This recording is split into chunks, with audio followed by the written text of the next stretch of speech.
अम्बेडकर नामा के लिए मैं दिल्ली से सीताराम कोड़ावाल बोल रहा हूँ।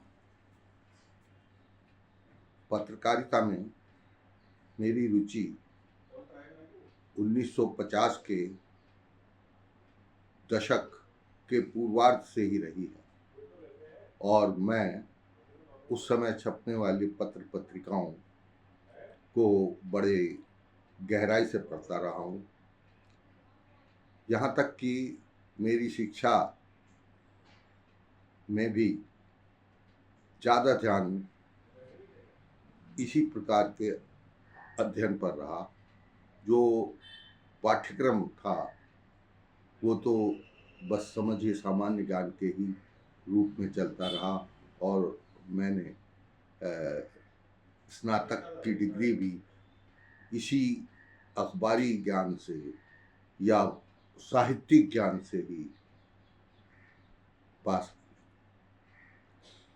आज भी 90 साल की अवस्था हो रही है, इसके बावजूद अखबारों से रुचि और उसमें समीक्षात्मक सोच विचार दूर नहीं।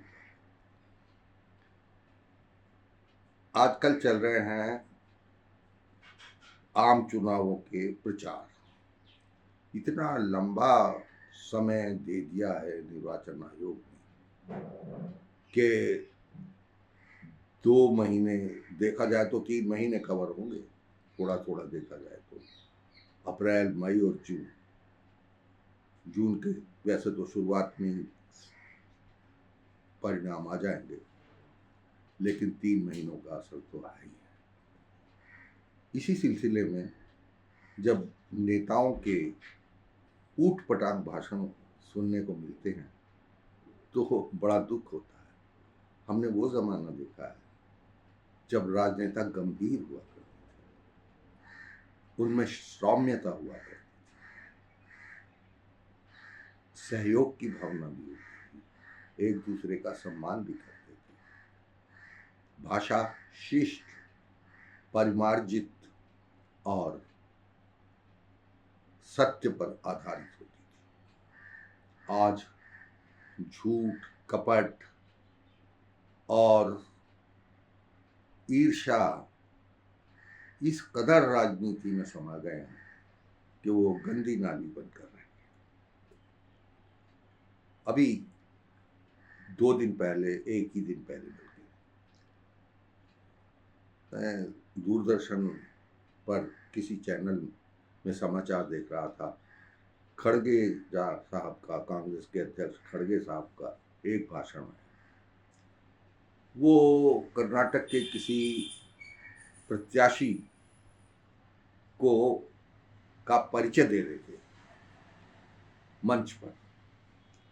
भाषण देने के पहले प्रत्याशी को बुलाया और उसका परिचय दे रहे थे। तो उसका नाम पूछा, उसने कहा मेरा नाम शिव कुमार है। तो खड़गे साहब ने इतना ही कहा था कि तुम्हारा नाम शिव कुमार है और मेरा नाम मल्लिकार्जुन खड़गे है, ये दोनों ही शिव से रिलेटेड हैं, शिव से संबंधित है। और देखिए अब हमारे साथ शिव का प्रसंग आ गया है। बहुत ज़्यादा नहीं, उन्होंने ये एक पासिंग रेफरेंस कहते हैं ये इसमें कहा था। जब ये खड़गे साहब बोल रहे थे तभी मैंने अंदाज़ा लगा लिया था कि हमारे खुर्राट राजनेता, जिन्होंने आजकल सारी खुराफातों का ठेका अपने कंधों पर उठा कर रखा हुआ है, कि ये इसके ऊपर जरूर तोड़ मरोड़ करके कुछ करेंगे, और आज उन्होंने कर भी दिया। कहा अरे ये तो राम और शिव के बीच में भेद डालकर हिंदू समाज को बांटना चाहते हैं, बंटवारा करना चाहते हैं, खाई पैदा करना चाहते हैं, जाने क्या क्या किस किस तरह के मुहावरे बोले। अब कांग्रेस ने हिंदुओं की आस्था में भी भेद करने का दुस्साहस को शुरू किया है। कांग्रेस के अध्यक्ष श्रीमान मल्लिकार्जुन खड़गे जी, उन्होंने एक बड़ा गंभीर विषय छेड़ा है और उन्होंने कहा है भगवान राम और भगवान शिव उसके संबंध में बड़ा खतरनाक बयान दिया है और वे बदिरादे से दिया गया हुआ स्टेटमेंट है।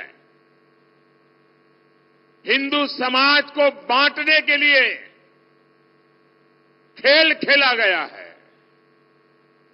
वो राम भक्तों को और शिव भक्तों में भेद देखते हैं, भेद करते हैं और भेद करके लड़ाना चाहते हैं। हजारों साल से चली आ रही हमारी महान परंपरा, राम हो, कृष्ण हो, शिव हो, अरे मुगल भी इसे तोड़ नहीं पाए थे मल्लिकार्जुन जी। अब कांग्रेस तोड़ना चाहती है। तुष्टीकरण के लिए कांग्रेस और कितना नीचे जाएगी। और कांग्रेस के लोग सुन लें, जो राम को खत्म करने के लिए निकला था उसका क्या हुआ था।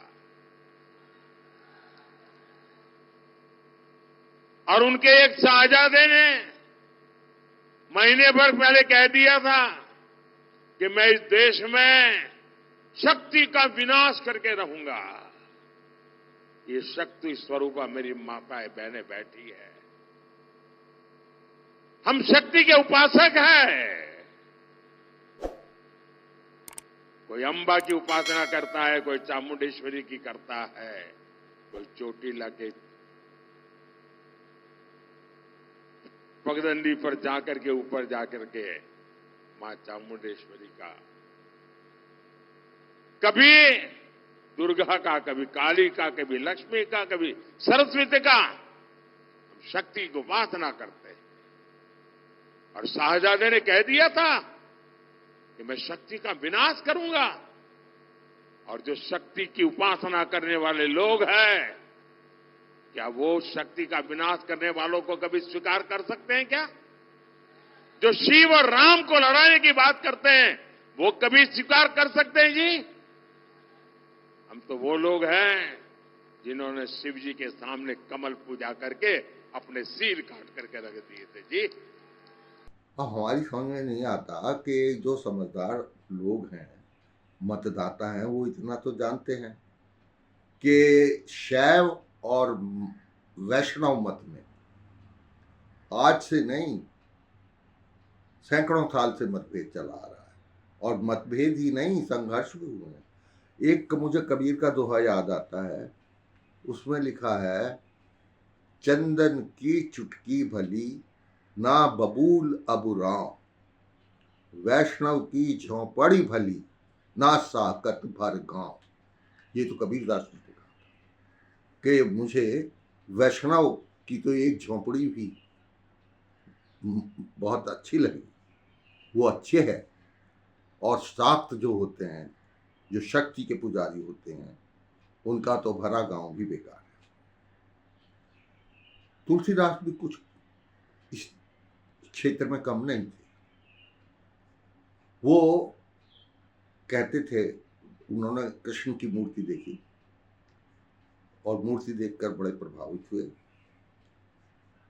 तो तुलसीदास जी महाराज कहते हैं, का छवि बरनूं आपकी भले बने हो नाथ, पर तुलसी मस्तक तब नवै जब धनुष बाण लो हाथ।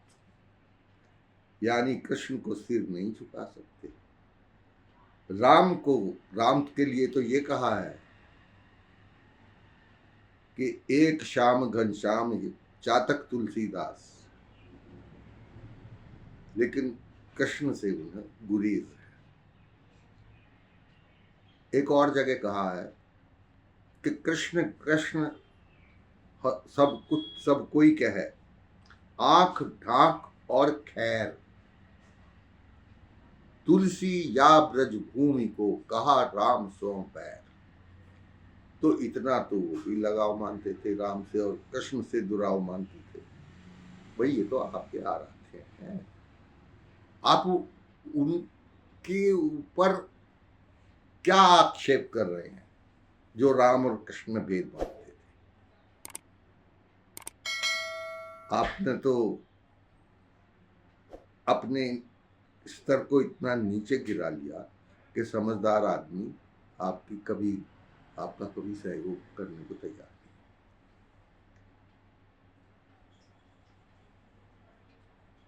इसके अतिरिक्त और बहुत सारी बातें हमारे आजकल के इसमें चुनाव प्रचार में चल रही हैं। एक हमारे मुख्यमंत्री जी हैं योगी आदित्यनाथ। योगी हैं, और किसके योगी हैं? गोरख पंथ के योगी हैं, गोरक्ष पीठ के मठाधीश हैं। और गोरख पंथ के लिए तुलसीदास जी ने क्या कहा है? उन्होंने लिखा है, हम लख हम ही हमार लख, हम हमार के बीच, तुलसी अलखई कालक है, राम नाम जप नीच। यानी निराकारी जो हैं वो क्या देख रहे हैं उधर उधर? अरे अलखई जो दिखता ही नहीं है, जो है ही निराकार, तो उसको क्या ढूंढ रहे हो? राम नाम जपो। और उनको नीच भी कहा। लेकिन हमारे योगी आदित्यनाथ जी हैं, वो तो राम का मंदिर भी बनवाया और अयोध्या में इतना काम भी किया है राम मंदिर के लिए, राम के। तो भाई एक बात बताइए योगी जी, आप गोरखपंथ से आते हुए यहाँ कहाँ अवतारवाद में घुस गए? अवतारवाद के तो बहुत खिलाफ थे गुरु गोरखनाथ। आपका संप्रदाय जो है वो बहुत खिलाफ। आप कैसे राम के अवतारवाद में फंसे बैठे हैं? इन्होंने ही, आदित्यनाथ जी ने अभी एक बात कही है, हमें समझ में नहीं आता कि कांग्रेस पार्टी वाले उस चीज को लेकर चुनाव आयोग में क्यों नहीं गए। आदित्यनाथ जी ने कहा है कि जो कांग्रेस को वोट देंगे वो पाप करेंगे। ये कितना भयानक प्रचार है, ये कितनी भयानक व्यवस्था है कि हम अपने मतदाताओं को पापी कहते हैं।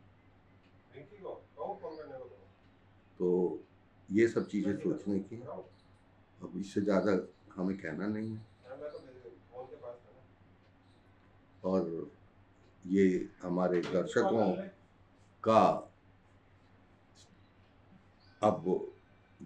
का फैसला है कि वो इन सब चीजों को किस दृष्टि से देखें।